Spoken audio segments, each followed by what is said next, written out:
बिस्मिल्लाहिर्रहमानिर्रहीम। मैं अपना तारुफ कराता हूँ। सबसे पहले doctor Altaf Hussain, DD livestock नगर। आप सबसे गाय बगाए कहीं मुलाकात रही होगी। ये एक PSDP का प्रोजेक्ट है, इसके हवाले से कोई अवेयरनेस प्रोग्राम है। इसका जो कंपोनेंट है इधर आपके गुलमन में अभी तक शुरू नहीं हुआ है, अगले फेज में शुरू होना है। तो उससे पहले हम अवेयरनेस प्रोग्राम दे रहे हैं कि मतलब वो किस तरह से होगा, क्या क्या चीज़ें हैं, इनमें क्या क्या शराइत हैं, इनमें कौन कौन से फार्मर्स इन्वेस्ट हो सकते हैं और उन फार्मर्स को क्या मिलेगा, कितने महीने तक आपके ये बिस्कुटों का टैगिंग होगी, कितने महीने तक आपने रखना है। ये सारी चीज़ें आज इसमें हम डिस्कस करेंगे। मेरे साथ डॉक्टर गुलाम साहब हैं, सिकंदर से तारुफ है इनका, DD गांचे हैं इनका डिजिग्नेशन अभी फ़िलहाल डिजिट में ही पोस्टिंग है। तो ये भी हैं डॉक्टर मलाला साहब भी हैं, ये आप लोगों को सारी चीज़ें फर्दर बताएंगे। मैं जनरली एक इसका रिव्यू आपको बताता हूँ इस प्रोजेक्ट का। ये प्राइम मिनिस्टर साहब के स्पेशल विजन के मुताबिक जो लाइवस्टॉक बैकबोन है हमारी इकॉनमी की, तकरीबन हमारी ADP का ग्रास जो ADP है उसका 52% एग्रीकल्चर सेक्टर शेयर करता है हमारी ADP की। उसमें से कोई 11% हमारा लाइवस्टॉक शेयर करता है, जिसमें पोल्ट्री सेक्टर भी है और लाइवस्टॉक और ये स्मॉल रूमेंट शीप बोर्ड्स वगैरह भी। ये पूरा सेक्टर तकरीबन 11% शेयर देता है ADP में। तो इस विजन को लेकर प्राइम मिनिस्टर साहब ने ये जो प्रोजेक्ट्स इस हमारे सेक्टर में इस दफ़ा प्रेफर किया है। इस दफ़ा की ADP में भी एक प्रोजेक्ट कोई 1 अरब 30 करोड़ का प्रोजेक्ट हमारे GB के लिए अप्रूव होगा कल भी। तो डायरेक्टर साहब वगैरह गए थे उस मीटिंग में। ये 2 साल से चल रहा है हमारे पास ये प्रोजेक्ट PSDP का। 2 साल में इसमें इस तरह है कि जो आपके बछड़े होते हैं, छोटे बछड़े, उसमें 2 कंपोनेंट्स है। एक सेव द काफ है, एक काफ फीड लॉट फीडिंग के नाम से। सेव द काफ वाला जो कंपोनेंट है उसमें छोटे बछड़े होते हैं, वो जो पहले दिन से लेके 1 महीना 1.5 महीने तक के बछड़े शामिल होते हैं। उनकी टैगिंग होती है, हमारे नुमाइंदे आते हैं आप लोगों के पास, आपसे एप्लीकेशन फॉर्म्स लेंगे, फिजिकली चेक करेंगे हैं तो उनके ऊपर टैगिंग होती है। उसके बाद एक एग्रीमेंट होता है हमारा डिपार्टमेंट के साथ कि 3 महीने तक आपने उसको प्रॉपर दूध पिलाना है, दूध बचाना नहीं है, उसकी प्रॉपर फीडिंग करानी है। 3 महीने तक दवाइयाँ भी, मेडिसिन भी, बीमार हो गया तो ये हमारे नुमाइंदे आएंगे, चेक करते रहेंगे। 3 महीने के बाद हमारा आपका एग्रीमेंट ख़त्म होता है। जो आपने उसको दूध पिलाया इस दौरान, वो दूध नहीं बचा के इसको पिलाया तो उसके बदले में हम कुछ इंसेंटिव देते हैं आपको। एक बिछड़े के पीछे कोई 6,500 रुपये दे देते हैं। इसमें शर्त ये है कि कम से कम 2 बिछड़े होने चाहिए, एक अगर एक है तो वो रजिस्टर्ड नहीं हो सकता। ये TC1 स्कोप इस तरह से बना हुआ है। अगर मेरे पास एक बछड़ा है तो मैं एहल नहीं हूँ इस प्रोजेक्ट में इन्वेस्ट होने के। मेरे पास ये छोटे वाले कम से कम 2 बिछड़े होने चाहिए। दूसरा कंपोनेंट है फीड लॉट फीडिंग। उसमें तकरीबन 6 महीने से ऊपर वाले जो बछड़े हैं, 6 महीने से लेकर 2 साल तक के जो बछड़े होते हैं वो होते हैं। उसमें शर्त ये है कि 3 बिछड़े हों एक फार्मर के, कम से कम वो जो बड़े वाले हैं 3 बछड़े हैं तो वो एहल है रजिस्ट्रेशन के, उसका रजिस्टर होगा।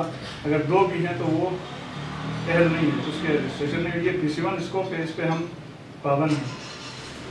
उसमें भी यही है कि आपकी टैगिंग होगी, आपके साथ एग्रीमेंट होगी, हमारे नुमाइंदे आपसे आते रहेंगे, बीच में चेक करते रहेंगे, मेडिसिन, दवाएँ, ट्रीटमेंट जो भी चाहिए होगा वो दे देंगे। फिर उसमें इंसेंटिव थोड़ा कम है क्योंकि उसमें दूध नहीं पीता वो जानवर, वैसे ही फीडिंग होती है उसकी। तो उसमें कोई 4,000 रुपये एक बछड़े का आप लोगों को देंगे। तारुफ तो हो चुका है और प्रोजेक्ट का तारुफ भी आपको तकरीबन हो गया, तो इसको सही से अंदाज में मैं आपको दोबारा एक दफ़ा इस कंसेप्ट को क्लियर करता हूँ कि 1 से 2 महीने वाला जो बछड़ा हम पालते हैं उसको हम नाम देते हैं बछड़ा बचाओ। बछड़ा बचाओ का मतलब उसको, जो मैंने अभी जो पहले बताया ना कि मतलब छोटे उम्र में लोग ज़बह करते थे, उसको बचाना है, सिर्फ उसको ज़बह नहीं करना है। तो वो प्रोजेक्ट हो गया बछड़ा बचाओ का। 2 महीने, 1 महीने से 2 महीने के दरमियान वाले बच्चों का, वो भी ना 2, कम से कम 2 चाहिए और ज़्यादा से ज़्यादा आप रजिस्टर कर सकते हैं 5। ठीक है। अगर मसलन एक बंदा नौजवान बेरोजगार है, उसके पास थोड़ा पैसा है, यार मैं कहाँ पैसा लगाऊंगा, कारोबार का उसका जहन में नहीं आ रहा है, ज़मींदारी है, उसके पास ज़मीन भी है थोड़ा, ऐसे भी लोग होते हैं ना, जहाँ नहीं है वहाँ ज़मींदार, बहुत से लोग ये कहते हैं यार ज़मीन से कुछ भी नहीं आता है, उसका पूरा घास का पूरा इलाका पड़ा हुआ है, घास बेचता है। ऐसे लोगों के लिए ये आइडियल है कि वो 5 यानी कि 2 से लेके 5 दाना तक लोगों से ख़रीद के रख के 5 रजिस्टर करवाएं। तो 5 के लिए 5, 6, 30 तकरीबन 32,000 उसको मिलता है 3 महीने के बाद। ठीक है, 32,000 तो उसको फीडिंग के मद में गवर्नमेंट ने दिया। अब उस 5 महीने के 3 महीने के अंदर उसका जितना वजन किलो बढ़ेगा, उस हिसाब से फी किलो 700, 800, 900 जो आपको पता है गोश्त का जो कीमत है, उस हिसाब से उसको उसमें फायदा हो जाएगा। तो ये एक सपोर्ट है। रिस्क को कम करने के लिए मसलन आप डरते हैं कि बाद में कोई फ़ायदा होगा नहीं होगा, तो फ़ायदा हो ना हो, लेकिन 32,000 तो आपको मिल रहा है। उसके अलावा वजन जो जितना आप लेंगे उसका फ़ायदा होगा। एक तो ये प्रोजेक्ट हो गया। दूसरे का नाम है बछड़ा फरबा। फरबा मतलब मोटा करना, मोटा करना। फीड लाट फैटनिंग हम कहते हैं इसको इंग्लिश में, फीड लाट फैटनिंग। फीड लाट फैटनिंग का मतलब ये है कि उसको पास्चर पे नहीं बेचना है, ग्रेजिंग के लिए भी नहीं बेचना है। फीड लाट यानी कि घर पे रख के उसको मूवमेंट कम से कम करके उसको खुराक दे के मोटा करवाना। जैसे ये जो गोश्त वाली मुर्गियाँ नहीं होती, उनका ये कंसेप्ट होता है कि उनको ऐसी जगह पे रखे जाते हैं कि जहाँ शोर शराबा वगैरह किसी किस्म का ना हो, मूवमेंट ना हो, वो सिर्फ खाए, रेस्ट करे और मोटा हो जाए। इसीलिए वो 45 दिनों में ठीक ठाक मोटा हो जाए। तो कंसेप्ट ये है कि घर में रखें, उसको वो खुराक दे दें जिनसे वो मोटा होता है। अब ये साल क्यों मुंतखब किया? वजह यह है कि 6 महीने से 2 साल के दरमियान इसलिए रखा है, उससे बड़े वाले को भी कर सकते थे, नहीं किया ना। वजह यह है कि इसमें फार्मर का ज़्यादा से ज़्यादा फायदा होता है। वज़न लेने का जो रुझान होता है ना, वो 6 महीने से 2 साल के दरमियान वज़न लेने का जो रुझान होता है वो तेज होता है। जितना खाता है उतना उसके खुराक में आता है, उसके बाद उसका वज़न लेने का रुझो इतना नहीं होता है। इसलिए ये उम्र किया है। उसकी कम से कम लिमिट 3 है और ज़्यादा से ज़्यादा आप 25 तक कर सकते हैं। मसलन 25 आप जानवर करेंगे, लोगों से ख़रीद के 25 का फार्म बना के आप डिपार्टमेंट में रजिस्टर करवाएंगे तो 25 का आपको 25-2100 तकरीबन 1 लाख रुपए मिलता है 3 महीने के बाद। तो ये 2 हिस्से हैं। तरतीब में यह है कि सबसे पहले यह होता है कि आप फ़ोन करें या फिर आप आके एक दफ़ा सिर्फ आपको जहमत करना है, अपना शनाख्ती कार्ड की कॉपी, अकाउंट नंबर, और हो सके तो बेहतर ये होता है, अभी ये लाजमी किया है, वो वजह यह है कि अकाउंट कभी इंसान है, बहुत से लोग अकाउंट नंबर गलत देते हैं या गलती से अपने जगह पे नाम अपना लगवाते हैं, घर के किसी और का अकाउंट नंबर देते हैं। इसलिए अकाउंट का जो लीफलेट है ना, एक लीफलेट काट के हम उसको अटैच करते हैं ताकि गलत ना हो।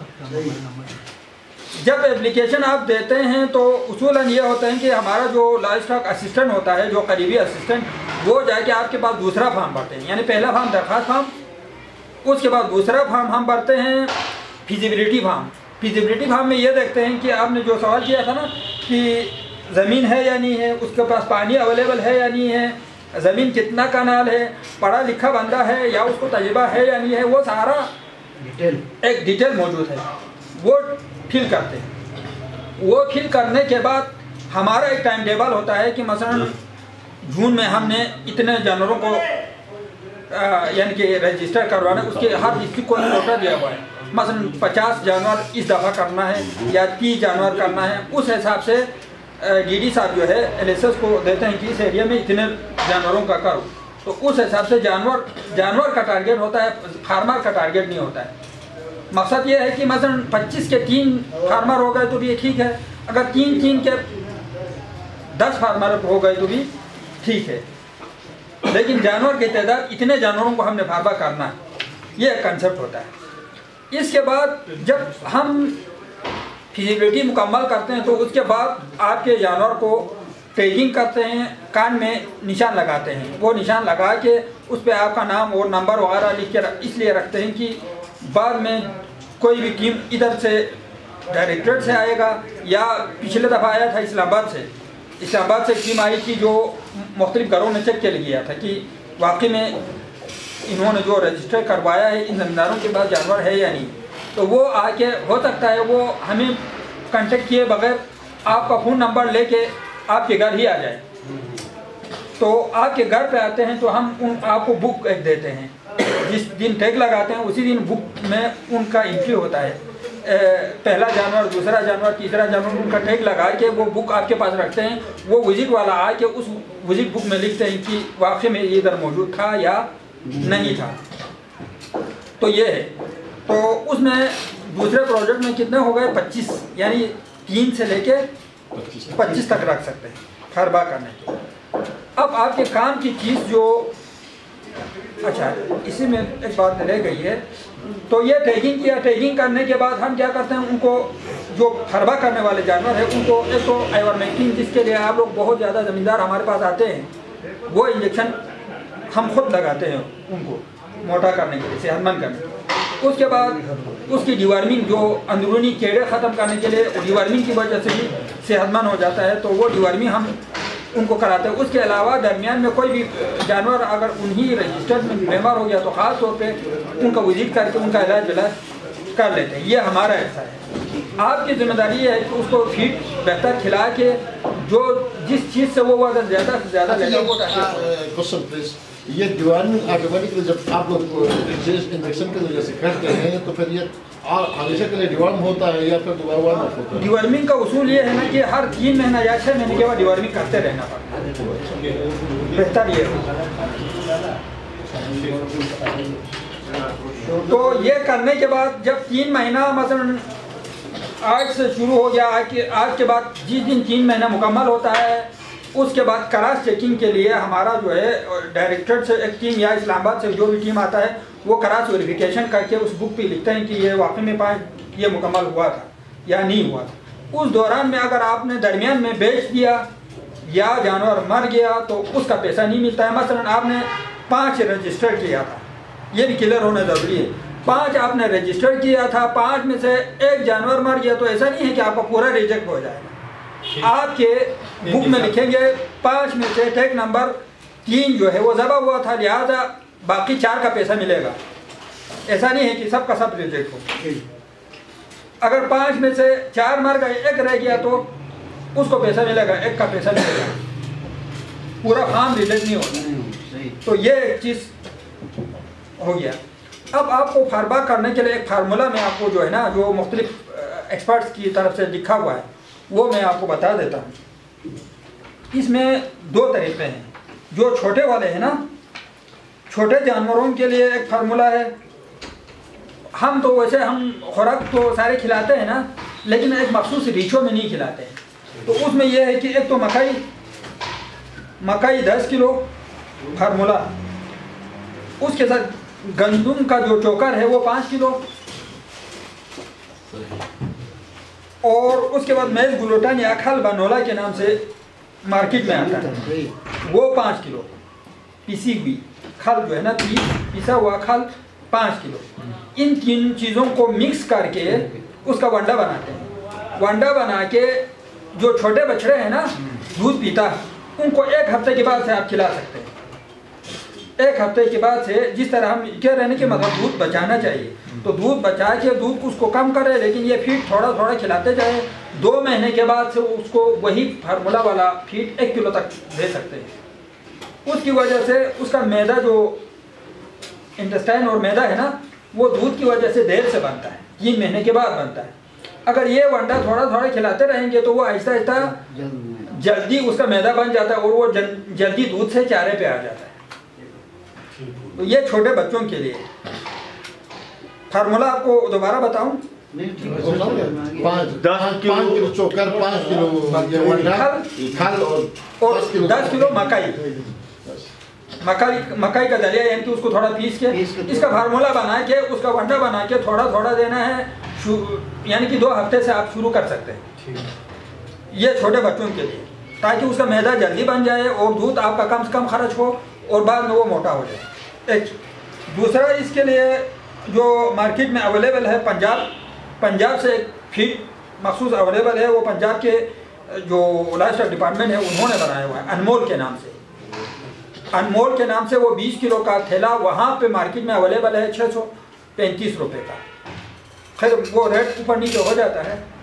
ये मखसूस फार्मूला इसी फेटनिंग के लिए बनाया है, वो मार्केट से आप पता कर सकते हैं। फिर जो है तीसरा फार्मूला है, ये जो बड़े वाले हैं ना, जो 6 महीने से 2 साल वाले, उनके लिए जनरल फार्मूला मैं आपको बताता हूँ मोटा किस चीज़ से होता है। और वो मकई हम कहते हैं ताकत आना चाहिए, मोटा नहीं है, ताकत आती है ना कि चलने फिरने की फलान ये सलाहियत ज़्यादा से ज़्यादा हो या बढ़ने का जो उसमें मदद करने के लिए सबसे जो मकई को हर चीज़ में शामिल इसलिए करते हैं कि मकई, गंदुम, जो इन तमाम चीज़ों में से जो गल्ला है ना, अनाज वगैरह, इन तमाम में से सबसे ज़्यादा एनर्जी वाला, ताकत वाला और सबसे आसानी से हजम होने वाला, प्रोटीन ज़्यादा इसका वेटनरी ऑफिसर ताल्लुक मेरा जलालाबाद से है। मेरे दीदी साहिबान ने आपको जो प्रोजेक्ट के मुताबिक जो क्राइटेरिया था, जो सिस्टम था, जो प्रोजेक्ट के जो अफादियत थी, उसके बारे में कहा। उन्होंने काफ़ी डिटेल। मेरी जिम्मेदारी ये है कि आपको जानवरों की कुछ बीमारियों के मतलब उनसे आगाही दिलाऊं और आप अपने उस जानवर को जो इधर फार्मर बने हुए हैं उनको आप टेक्निकली तौर पर वेटनरी साइड पर आप उनकी निगहदाश्त, इलाज, उसके लिए आपके लिए कुछ जितना हो सकता है शायद टाइम में आपको कोशिश करता हूँ। जानवर पालने के लिए जो फ़ायदे हम सोच रहे होते हैं, चाहे वो बकरियों का हो, भेड़ का हो, गाय का हो, सबसे पहले उसमें यह है कि जानवर किस मकसद के लिए मैंने पालना है। अगर जानवर मैंने दूध का कारोबार करना है, दूध का मकसद है, तो मैंने एक अच्छी नस्ल की दूध वाली गाय मैंने लेनी होगी। क्योंकि गायों में 3 किस्म की गायें पाई जाती हैं दुनिया में। एक गाय है सिर्फ दूध के लिए, वो नस्ल सिर्फ दूध देती है, मेन मकसद उसका दूध होता है और कारोबार उसी गाय के लिए परवरिश करके उसी से नस्ल बढ़ाकर वो दूध का कारोबार करते हैं। दूसरा हम बीफ कहते हैं, गोश्त के लिए। वो भी पंजाब में आपने देखा होगा कि बड़े बड़े ऐसे बुल हैं, ऐसी गायें हैं जिनमें सिर्फ गोश्त ही होता है, दूध की पैदावार सलाहियत उनके अंदर कम होती है, तो वो लोग वो बीफ एनिमल की नस्ल को प्रेफर करते हैं, दूध वाली नस्ल के पीछे नहीं जाते हैं। तीसरा ड्राफ्ट जो काम काज करते हैं, जैसे पहले ज़माने में हमारे यहाँ हल चलाते थे इस तरीके से, अच्छा वहाँ पे भी रेडे चलाते हैं, ट्रैंकर चलाते हैं, बड़े बड़े लोड मोट उठाते हैं बैल के जरिए ना। तो ड्राफ्ट पर्पस 3 पर्पस के लिए जानवर पाले जाते हैं, बड़े जानवर जो हमारी भेड़ बकरियाँ जो है वो सिर्फ हम मीट के लिए, अपना मटन के लिए, गोश्त के लिए, शीप भी गोश्त के लिए। मगर बदकिस्मती से हमारे गिलगित बल्तिस्तान में यही रिवाज है कि हम बकरी से घी इस्तेमाल करते हैं, दूध वाला मकसद लेते हैं, जिसकी वजह से हमें सही फ़ायदा नहीं होता है। हमारा मकसद उसको गोश्त बढ़ाना है, उसका जिस्म बढ़ जाए, वो ज़्यादा से ज़्यादा बच्चे दे दे। वो बकरी साल में 2 बच्चे देने वाली बकरी हो और 2 शाख पैदा होंगे तो मेरे पास किलो के हिसाब से गोश्त बढ़ेगा। हम लोग क्या करते हैं, 3 महीना दूध बड़ी मुश्किल पिलाते हैं बकरी को, उसके बाद उसको हटाते हैं और घी बनाते हैं। साल में मन 1.5 मन 40-50 बकरियों से बंदा बना के बड़ा खुश होता है कि मैंने इतना घी लाया, ये किया। हालांकि फार्मिंग उसूल में ये नुकसान है, जिसकी वजह से हमारे आबा अजदाद बकरियाँ चराते थे, बड़े शौक से चराते थे, बड़े फ़ायदे होते थे। आजकल हम उसके लिए तैयार नहीं हैं। मेन वजह ये है कि हम उससे प्रॉपर जो है साइंटिफिक फ़ायदा नहीं ले सके। दूसरी बात, गायों में हमारा मेन टॉपिक है गाय। गायों में भी हमारे पास 2 किलो 3 किलो दूध देने वाली गाय है। ये जेनेटिकली इम्प्रूव नहीं है, ये जंगली गाय आप समझ लें। जंगली गाय एक है, बस गाय की एक तस्वीर है उसकी, उसके अंदर वो जेनेटिक चीज़ें नहीं हैं। अब उनको वेटनरी साइड पे इम्प्रूव करके ऐसी गायें बनाई गई हैं जो 30 किलो एक टाइम पे दूध देती हैं। हमारे पास 2 किलो वाली 3 किलो वाली हो तो बड़े खुश होते हैं, उनके पास 30 किलो एक टाइम पे देने वाली गायें हैं। दुनिया में 3 बड़ी गायें जिनके अपने अपने नाम हैं, जर्सी है, फ्रीजन है और साहिवाल है। ये 3 नस्ल की गायें दुनिया में पाई जाती हैं। ये दूध की प्रोडक्शन की गायें हैं। अब हमारे गिलगित बल्तिस्तान में साहिवाल यहाँ सही नहीं पल सकती क्योंकि वो गर्म इलाके की है। अब इलाका मौसम उस हिसाब से जानवर की परवरिश होती है। अब हमारी इम्यूनिटी जितनी है वो पंजाब वालों की नहीं है। हम थोड़ा जट हैं, ज़्यादा हम बीमार नहीं होते, वो जल्दी बीमार हो जाते हैं। इसी तरीके से जानवरों में भी ये है कि जो जानवर साइंस ने मॉडिफाइड करके तब्दील करके उसको एला नस्ल का जो बनाया है उसके अंदर बीमारी की मुदाफ़ियत कम है। हमारे लोकल जो जानवर है उसके अंदर बीमारी की मुदाफ़ियत ज़्यादा है, बीमारी के ख़िलाफ़ उनके पास ताकत ज़्यादा है। अभी हम गाय को हम अच्छा बनाने के खातिर गाय को कमज़ोर भी